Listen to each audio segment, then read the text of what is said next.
ఓం శాంతి. భారతదేశంలో భగవంతుని జ్ఞాపకం చేసుకోవటం, ఆయన్ను పిలవటం, ఆయన వైపు చూడటం సహజంగా జరుగుతోంది. ఒక వ్యక్తి కష్టాల్లో ఉన్నప్పుడు, తనకు ఎటువంటి మద్దతు లేదని అనిపించినప్పుడు, ఆయన జీవితంలో దుఃఖం పెరిగినప్పుడు, నిరాశ చీకటి రాత్రులు అతనికి మార్గం కనిపించనీయకపోయినప్పుడు, విజయం దూరమైనప్పుడు, కుటుంబాల్లో దురదృష్టకరమైన సంఘటనలు జరుగుతున్నప్పుడు, అప్పుడు ప్రజలు దైవాన్ని ఆశ్రయించి పిలుస్తారు.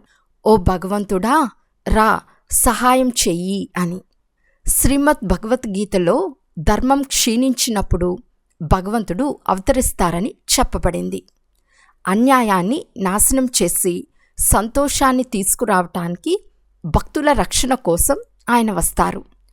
ఈ నమ్మకం మన దేశంలో గాఢంగా ఉంది.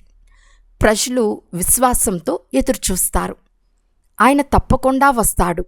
ఆహ్వానించాలి, పిలవాలి. ఆయన సహాయం చేస్తాడు కూడా. భారతదేశంలో ప్రసిద్ధమైన ప్రార్థనలు ఎన్నో ఉన్నాయి. హే భగవంతుడా, తండ్రి, మీరే నన్ను ఈ చీకటి నుండి వెలుతురుకు తీసుకెళ్ళు. నన్ను అశాశ్వతం నుండి శాశ్వతానికి తీసుకెళ్ళండి. నన్ను అసత్యం నుండి సత్యానికి తీసుకెళ్ళండి. ఈ ప్రార్థనలు మన మనసులోనే అజ్ఞాన చీకటిని తొలగించేందుకు చెప్పబడతాయి. ఒకటి, అజ్ఞాన చీకటి, మన అసలైన స్వరూపం ఏమిటో తెలియకపోవటం. రెండవది, ఇంద్రియ భోగాల చీకటి, మనకు ఏది శాశ్వతం, ఏది నశ్వరం అనే అవగాహన లేకపోవటం. శివరాత్రి అనేది ఒక సామాన్య రాత్రి కాదు. ఇది కలియుగ చీకటి అంతమయ్యే సమయం. ఇప్పుడు మనం కలియుగాంతంలో ఉన్నాము. ధర్మం కేవలం 5% మాత్రమే మిగిలి ఉంది. మనుషులు ఆలయాలకు వెళ్తున్నారు, భక్తి చేస్తున్నారు.